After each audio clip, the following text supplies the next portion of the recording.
हम्म.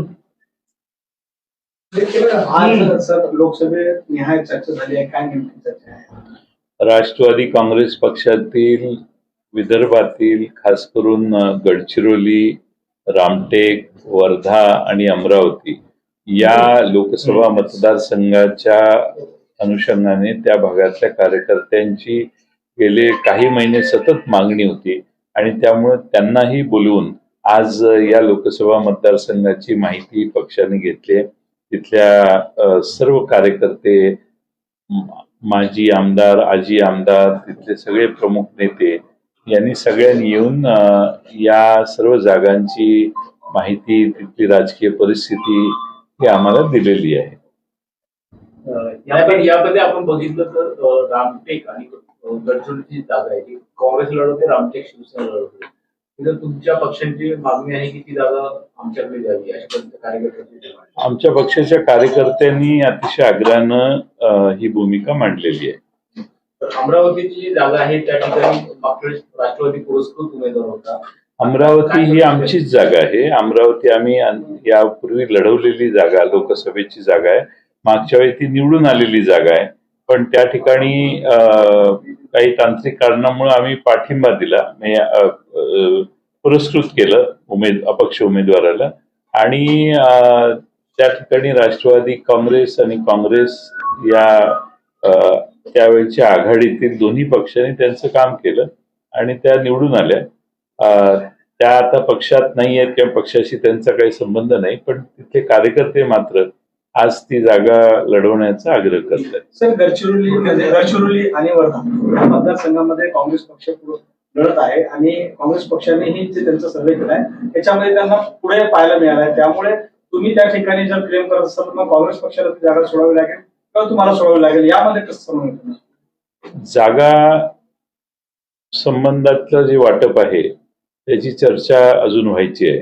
आम्ही आमच्या पक्षाचे महाराष्ट्रातल्या वेगवेगळ्या मतदारसंघातल्या कार्यकर्त्यांची चर्चा आदरणीय पवार साहेबांच्या उपस्थितीत करतोय आणि त्या अनुषंगाने ज्या ठिकाणी आमची ताकद आहे, ज्या ठिकाणी आमच्या कार्यकर्त्यांचा आग्रह आहे, त्या सर्व जागांचा परामर्श घेण्याचं, त्याचा आढावा घेण्याचं काम आम्ही आज केलं, काही दिवसापूर्वी यापूर्वी केलेलं. काँग्रेसमध्ये एक ओपिनियन झालंय की काँग्रेसला असं वाटेल विदर्भात त्यांच्यासाठी जागा चांगली आहे, अगदी अमरावती जागा त्यांनी लढवावी अशी त्यांच्याही कार्यकर्त्यांनी मागणी केलेली आहे.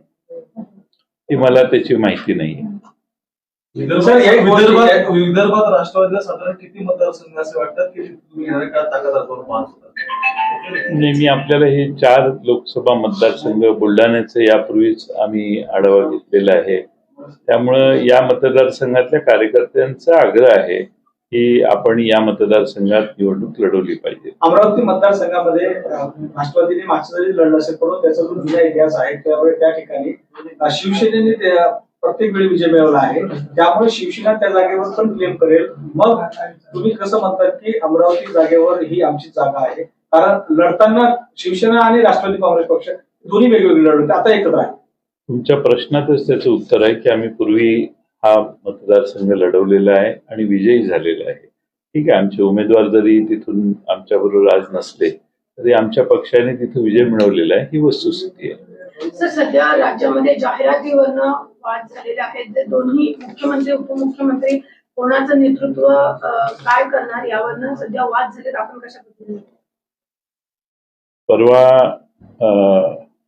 एकनाथ शिंदे यांच्या अननोन, माहीत नसणाऱ्या अशा समर्थकाने एक जाहिरात दिलेली आहे आणि त्यामध्ये देशात नरेंद्र आणि राज्यात शिंदे, नरेंद्र मोदी साहेब आणि राज्यात शिंदे या दोघांचाच नावाने ती जाहिरात केलेली होती आणि एकनाथ शिंदे यांनी आपली महाराष्ट्रातली लोकप्रियता देखील त्यामध्ये कथन केलेली होती.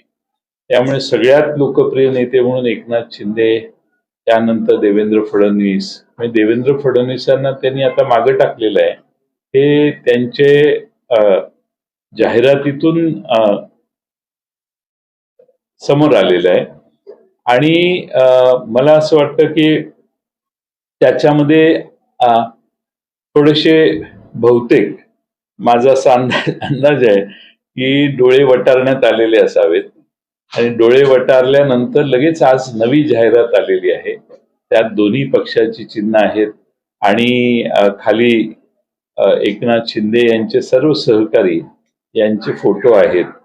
रोज जाहिराती करत असताना महाराष्ट्रातल्या सामान्य जनतेची दुष्काळी परिस्थिती अनेक भागात आता निर्माण व्हायला लागली आहे. पाण्याचे साठे कमी होत आहेत.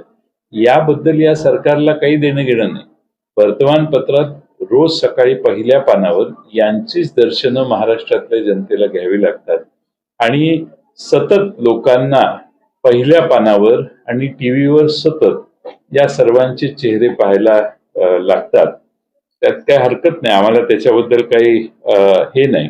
पण त्यानंतर आता दोन्ही पक्षात थोडीशी भांडणं दिसत आहेत, अंतर्गत मतभेद दिसत आहेत आणि एकनाथ शिंदे मुख्यमंत्री आहेत, राज्याचे ते सत्तारूढ पक्षाचे नेते आहेत, तरी देखील त्यांना घाबरवण्याचं काम चालू आहे का काय? त्यांना काल एक जाहिरात आणि आज ताबडतोब सारवासारव करणारी दुसरी जाहिरात द्यावी लागते. याचा अर्थ महाराष्ट्रातले मुख्यमंत्री देखील आता काही सुरक्षित आहेत असं वाटत नाही. त्यांच्यावर देखील दबाव आणि त्यांच्यावर देखील एक प्रकारे कसं वागायचं याची मार्गदर्शक तत्व कोणीतरी घालून दिलेली दिसत आहेत. सर, एक गोष्ट पाहायला मिळाली की आता शेतकऱ्यांना मदत तर मिळाली नाही, त्याच्यानंतर पेरणीची वेळ आली आहे. बोगस बियाणे मोठ्या प्रमाणात सापडले आहेत. त्याच्यामध्ये कृषी मंत्र्यांचे जवळचे असलेले ते काही ठिकाणी स्विस आय म्हणजे पीए आणि काही ठिकाणी कृषी अधिकारी असा उल्लेख त्या याच्यामध्ये करण्यात आला आहे. बोगस बियाणा प्रकरणामध्ये जर कृषी मंत्र्यांच्या जवळचे लोक असतील तर याचा अर्थ असं मानला जाईल का की कृषी मंत्र्यांच्या याचे संगनमताने हे सगळे बोगस बियाणे सर्वसामान्य शेतकऱ्यांना विकले जात आहेत? असं आहे की बोगस बियाणांच्या बाबतीत तपासणी करणारी जी पथकं आहेत त्यात खाजगी व्यक्तींचा समावेश होणं, त्यामध्ये पैसे मागण्याची कामं, बोगस बियाणं विकणाऱ्यांच्याकडून पैसे मागण्याची कामं आणि तुम्हाला काय विकायचं ते विका पण आम्हाला आमचा वाटा द्या, अशी भूमिका दाखवण्यात आलेली आहे असं दिसतंय. आणि त्यामुळं महाराष्ट्रातल्या शेतकरी, संपूर्ण महाराष्ट्रातला या बोगस बियाण्यांच्या मागे कोण आहे आणि बोगस बियाणं विकण्याची परवानगी इनडायरेक्टली देणं, पैसे त्यांच्याकडून कोणी जर पैसे मागितले असतील तर त्याचा अर्थ असा होतो की बोगस बियाणं विकायचे असेल तर विका पण आम्हाला आमचा वाटा द्या, असा त्याचा अर्थ निघतो. आणि महाराष्ट्रात हे पहिल्यांदा घडतंय की धाड टाकायला गेलेल्या लोकांच्या मध्ये किंवा व्हिजिट करायला गेलेल्या लोकांच्या मध्ये खासगी लोकांचा समावेश आहे. हे अत्यंत गंभीर आहे. याचाच अर्थ मंत्र्यांनी एजंट नेमलेले आहेत आणि ते एजंट अधिकाऱ्यांच्या बरोबर जातात आणि वसुली करतात, असा त्याचा अर्थ आहे. सर, कुठेतरी जाहिरातीवरच फडणवीस नाराज दिसतात, ते कार्यक्रमांना जात नाही, शिंदेबरोबर एक मंच देखील ते शेअर करत नाहीये, याला तुम्ही कशा पद्धतीने? नाही, मला वाटतं की फडणवीसांनी त्यांचा एवढं कॉम्प्रोमाइज केलेलं आहे सगळ्याच गोष्टी. फडणवीस काही फार याच्यावर काही प्रतिक्रिया तुम्हाला देतील अशा भ्रमात प्रसारमाध्यमांनी राहू नये. ते सगळं मिटवून घेतील, कारण या सरकार टिकवण्यामध्ये दोघांनी एवढी लवचिकता दाखवलेली आहे. कारण त्यांना महाविकास आघाडीची एवढी भीती वाटते की काही झालं तरी आता आपण एकत्रित राहिलो पाहिजे, नाहीतर आपलं काही खरं नाही. या मानसिकतेत जी लोक असतात ते सर्व प्रकारचा त्याग करून, सर्व प्रकारची शरणागती पत्करून आपलं सरकार टिकवायचा प्रयत्न करतील, यात माझ्या मनात काही शंका नाही. भाजपचे काही नेते म्हणतात की बेडुकाचा बैल करण्याचा प्रयत्न केला जातोय, त्याची परिस्थिती बेडूक कितीही फुगला तरी त्याचा बैल होत नाही. अनिल बोंडे यांनी हे विधान केलेलं आहे आणि त्यांचं ते विधान एकनाथ शिंदे यांच्या पक्षाबद्दल आहे असं मी ऐकलं. आता एकनाथ शिंदेच्याकडून त्याची प्रतिक्रिया घ्या. महाराष्ट्रातली जनता या दोन्ही पक्षातला खेळ, सत्तेसाठी प्रचंड मोठ्या प्रमाणामध्ये जाहिराती करणं, टिकवण्यासाठी सत्ता आपलं रेटिंग सर्वे, आता सर्वे करायचा टाइम नाहीये ना, इलेक्शनच्या आधी सर्वे करा. तुम्ही सर्वेवर कोट्यावधी रुपये खर्च करता आणि ते सर्वे तुम्ही लोकांच्या समोर मांडता आणि सांगता की मी सर्वेत सगळ्यात लोकप्रिय आहे. ही वेळ शेतकऱ्यांना मदत करण्याची आहे. अवकाळी पावसात त्रस्त झालेल्या सामान्य शेतकऱ्याला मदत करण्याच्या ऐवजी तुम्ही स्वतःची लोकप्रियता मोजण्यासाठी महाराष्ट्रात सर्वे करत बसलेला आहात. ना जिल्हा परिषदेची निवडणूक लावत, ना नगरपालिकेची निवडणूक लागत. लोकसभेला तर अजून 1 वर्षभर आहे, विधानसभा तर 1.5 वर्षावर आहेत. तर तुमची लोकप्रियता जास्त आहे हे सांगण्याची गरज आज काय आहे? आज तर कामच करायचंय. पण तुम्हाला या राज्यामध्ये भारतीय जनता पक्षाच्या कोणत्याही नेत्यापेक्षा मी जास्त लोकप्रिय आहे हे आता तुमच्या लक्षात आलेलं आहे आणि ते तुम्ही प्रदर्शित करतात असा त्याचा अर्थ झाला. सर, एक पण तुम्ही सर्वे मुख्यमंत्र्यांचा अपमान बघताय याच्यामध्ये. बेडूक बैल अशा पद्धतीचं त्याच्या संदर्भात बोलले गेले, वाद सुरू झाले दोन्ही पक्षात आता. नाही, बोंडे यांच्या जिभेला ते अनेक वेळा अशी विधानं करतात आणि कशा पद्धतीनं ती विधानं करतात हे सगळ्यांना माहिती आहे. पण मी त्यांच्यावर काही बोलणार नाही. आता एकनाथ शिंदेने ठरवायचंय ते किती गांभीर्याने घ्यायचं. एकनाथ शिंदेना ते लागलं असेल तर ते त्याचं उत्तर नक्की आज संध्याकाळपर्यंत देतील. शिंदे गटाकडून म्हटलंय की आपण 40 लोक आहोत म्हणून हे सरकार टिकलेलं आहे, घाबरण्याचं कारण नाही. आपल्याला सगळ्या गोष्टी करण्याची मुभा आहे, असं त्या एका बैठकीमध्ये एकंदरीत चर्चा झाली आणि गजानन कीर्तीकरने आपल्या आमदारांना ही गोष्ट स्पष्ट बोलली आहे की 40 आपण आहेत म्हणून भाजप आपल्यासोबत आहे. गजानन कीर्तीकरांचं एकदम बरोबर आहे. 40 जणांनी शिवसेना सोडून बाहेर आल्यानंतर भारतीय जनता पक्षाला महाराष्ट्रात सत्ता मिळालेली आहे. त्यामुळे या 40 जणांनाच त्याचं श्रेय जातं. त्यामुळं ते काही करतील तरी भारतीय जनता पक्ष त्यांना काही करू शकणार नाही, कारण भारतीय जनता पक्ष आता सत्तेला चिटकणारा पक्ष आहे हे महाराष्ट्रात सगळ्यांच्या लक्षात आलेलं आहे. हो गया मराठी।